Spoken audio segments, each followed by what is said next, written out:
Please welcome to the stage cinematographer Brett Turnbull.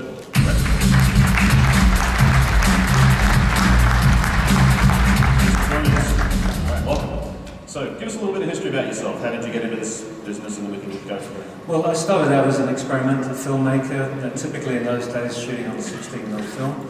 That got me into music videos, and over the years my career's developed, like most other cinematographers. I shoot commercials, movies, a mixture of stuff. But in the last few years, I've typically become known for shooting with multiple cameras in situations where that's demanded, or in situations where we have an unusual hybrid of equipment types.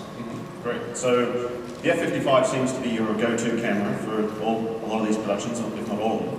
What are the key characteristics that you use to select the camera? Well, I'll give you an example. Over the last few years, I guess some of the concert films I've shot would have been 35mm for Madonna, epic 5K red cameras for Roger Waters, a whole variety of formats. But for me, the F55 is something of a game changer because it ticks more boxes than any other camera type for this sort of work.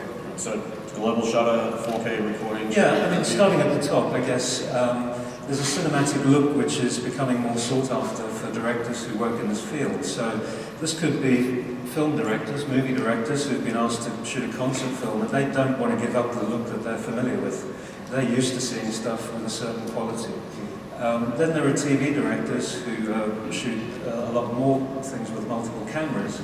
And the moment they see the footage from a larger sensor digital cinema camera, they fall in love with it. There's shallow depth of field, there's an increased dynamic range, it looks cinematic, and increasingly with live concert production, it's not just destined for DVD and home TV, it's also going out on cinema screens, and so that's a big factor.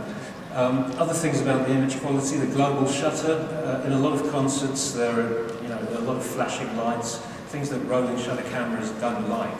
And this camera, I think, behaves more like a film camera. It renders strobes and things like that in a very flattering way. And then there's the resolution. Increasingly now, there's a multiple delivery format required. So even if you're shooting for HD, if you're shooting on a 4K sensor, there's a lot more information to begin with. So down sample, the picture looks cleaner, more detailed. Beyond that, obviously, you can shoot simultaneously in different formats. So a concert film might have a 4K cinema release and then also go out in HD for television and DVD use. Okay. The final thing with the F55 is it's so flexible and modular. And what I need to be able to do on a production is start off with a camera package with a lot of cameras in it, typically a couple of dozen cameras, be able to interchange parts and repurpose cameras and respond to the director's creative wishes. For example, they might suddenly turn around and say, I want these 3 cameras in 4K because I just want to be able to punch in on the image and reframe the post. Right, so you'll mix it with 4K RAW for some positions, 4K XADC for other positions? Yes, correct. On the Katy Perry shoot, which we just did, we had a healthy budget, but not enough to shoot 4K RAW on every camera. We're talking about a couple of dozen cameras here. So what we did is the close-up cameras shot RAW and the very wide cameras shot RAW. So the director was able to capture all the extreme lighting effects, the pyrotechnics and what have you. And also for the close-ups of the artist, you had a lot more flexibility in grading to just make sure that she looked good. Right, okay. So with the Katy Perry production, it was actually quite an impressive team. You had Dun and Dustin Production Company, you had Lemac Australia, Reynolds, you had NAB and United, and you guys worked together very well, and it was a spectacular shoot. It was a great shoot, it was a very good experience. I'm often brought into these situations because I'm equally comfortable in the world of film and that type of equipment, and also in outside broadcast and TV. The difficulty now is that there's a growing need for productions to combine the type of technology and the types of crew. So it's not a situation you can just walk into and automatically everyone knows how to make it work. You do need people who can stand in the middle and try and integrate.